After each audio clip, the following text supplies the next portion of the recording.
One local man just got his for $50,000. His dad died years ago after years of service at SRS. He was too emotional and did not want to go on camera, but another survivor does. She was denied, but thinks her story could help others. He was so cool. Everybody loved my daddy. And Sherry Floyd says her daddy loved everybody back. Gosh, he must have taught the whole town how to water ski. Laughter that turns to tears. No, time does not help. As she talks about her broken heart and what she believes is a broken promise. I mean, how do you get over the person you love the most in your life? It's just not possible. And then for the government to slam door after door in your face. Well, I've been denied 3 times. Denied under the Energy Employees Occupational Illness Compensation Program Act. Congress passed the law to help energy workers like Clyde Floyd, who were exposed to harmful radiation or contamination on the job. He spent 3 decades at Savannah River site. The cancer was now in his lungs, and he had multiple brain tumors, and they said there wasn't anything they could do for him. Maybe doctors couldn't, but the government could have. SRS is what's known as a special cohort under the EEOICPA. It puts those with an approved illness on the fast track for approval if they worked at SRS between 1953 and 1972. Mr. Floyd was there for all but 2 of those years. Daddy was still alive. I said, Daddy, you've got to apply for this. If approved, he could have received up to $400,000 plus medical benefits, but he never got the chance. Clyde Floyd passed away in May of 2001. And you're certain SRS is to blame? The government said that his work caused his death. It's something the government is saying more often and to more people than expected. I do believe there has been a surprise that maybe more people were exposed than what we originally thought, as well as that more people have illnesses arising from those exposures. That's Malcolm Nelson. He's the ombudsman for the EEOICPA.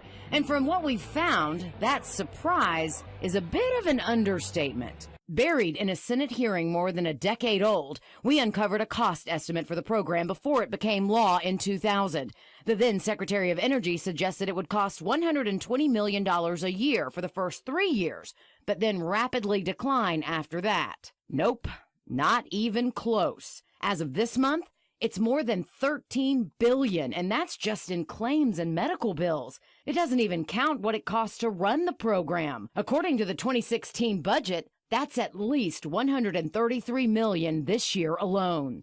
So it makes you wonder, is this a reason 70% of SRS claims are denied? We asked Mr. Nelson. The money comes out of the Treasury, and I've been assured that there's no consideration on money in determining claims. But Sherry says there seems to be little consideration of the applicants. My denial letter went to an old address, and I didn't get the letter until after I missed the 30-day deadline to appeal. A government investigation from earlier this year found similar examples, like this one that caused a claim to be delayed because of an incorrect address for a district office, and the district office not responding to 2 requests to reopen denied claims. And it was to honor the workers, but what they're doing is dragging them through the mud of a pile of paperwork and 30-day deadlines. Some, like Sherry's dad, became too sick. There are people dying of cancer. They can't be expected to file something like this. So they can hire anyone. They're limited to 2%.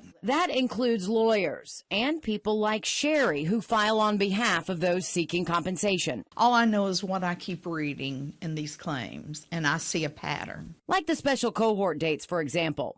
I've seen it on claims, too, where the worker would have been approved, no question, if they were there in the 70s instead of the 80s. All because it turned 1973 didn't mean all the contamination went poof. It's all gone. No, they're still removing all the stuff. Why do you think they won't include those dates? Is it because it would just mean more approvals and Oh, suddenly... yeah. They'd have to pay more people. They'd also have to pay people more if they sped up the process. An approved claim pays more for the person with the illness. Survivors don't get the full amount.